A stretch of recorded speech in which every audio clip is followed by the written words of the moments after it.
If you are wondering if you can experience overheating issues on the Samsung Galaxy S26, then the answer is yes, it is definitely possible to make the phone really hot.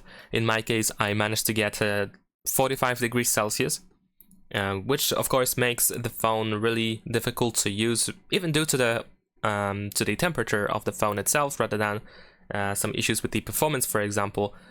So you can definitely feel the phone being really hot when you reach, of course, that temperature. Now, it doesn't mean that you will always experience that the temperature, that no matter what you do, you will reach that temperature. Of course, that is not true, but it is possible to reach that temperature or close to that, something close to that temperature, when you perform like heavy tasks, heavy for the phone.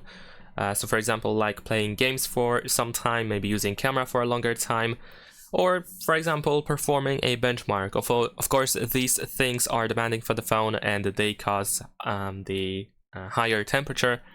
But in this case, 45 degrees Celsius is, I think we can consider it as overheating.